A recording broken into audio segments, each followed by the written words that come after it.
Hey everyone, it's Tanya from Royal City Nursery, and today it's me and my friendly stick. We're going to take a look at what some rabbit or rodent damage looks like, because that's one of the big questions we're getting into the garden center right now.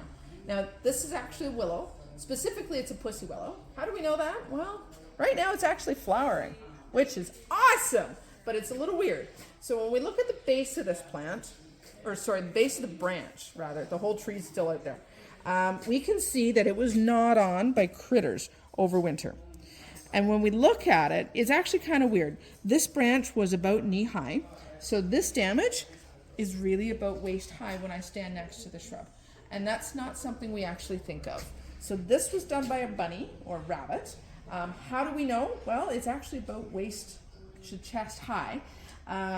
If it was mouse damage, then we see it right at the base of the plant, because mice travel under the snow. Rabbits travel on top of the snow. So if you've got a snowdrift that's knee high, then they're going to stand on top of that, and then they stand up. So that's why we're seeing damage here, right? And then if it was deer, we would see damage from about 8 feet down, because deer will stomp through the snow, and deer also stand up as well. So they're really, really tall. If this was deer damage exclusively, we'd see the buds all eaten off on the tips like this. So this is probably a couple of deer that came through, but more likely this was rabbit damage.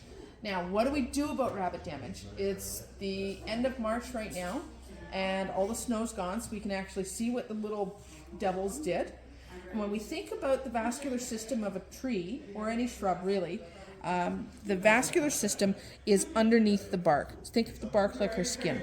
So this is the part that actually protects the vascular system. It protects the veins from damage, and that vascular system sits underneath the bark just above this brown bit. And those, when we talk about the vascular system, we're talking about veins. So that's what carries the nutrients up and down the branch. And when that gets interrupted, now we got a problem. It's really no different than making a cut in our arm.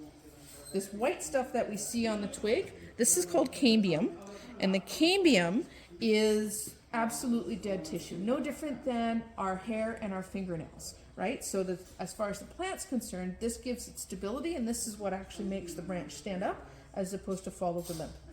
When it gets eaten down to the cambium layer like that, there's no vein system left, so there's nothing to travel food up and down.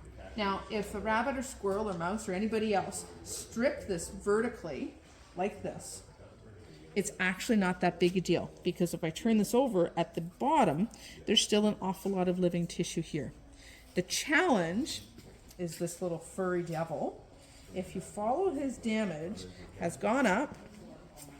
So we start at the base, we've gone up, and if we spin this, there we can see it. Now he's gone all the way around. That's the problem right here. So the branch is actually dead from this point up. Right? How do we know? Because if we look at it, again, there's no living tissue all the way around. Now, when we looked at this at the very beginning, it's got pussy willows on it. And you're saying, well, if the branch is dead, how's it doing that? Well, in the wintertime or in the fall, plants store all of their energy just underneath the bark.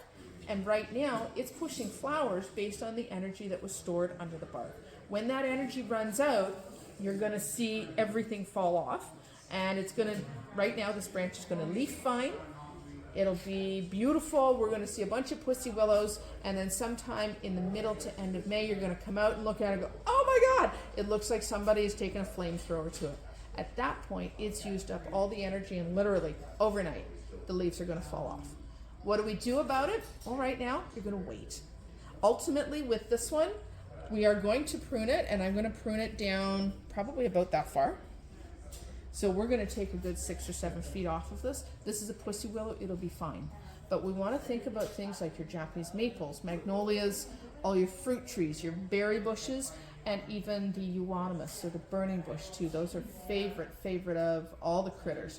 So take a look at what you've got, and if it's bare white, all the way around the trunk, all the way around the trunk, both sides, that tree unfortunately is not coming back. So your best bet is to haul it out and look for replacement. And then what else do you need to do? I need you right now to put a note in your phone, put a reminder in there for Thanksgiving weekend. And at that point, come in and pick up one of two things.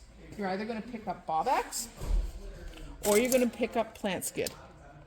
Both of these are repellents that the animals don't like. So you spray them on in end of November, early December. Again, put your note in your phone now for Thanksgiving. So you come in and ask us about it then. Spray them in November, and you're going to spray them again in end of January on one of the nice warm days where we got lots of sun for a few hours.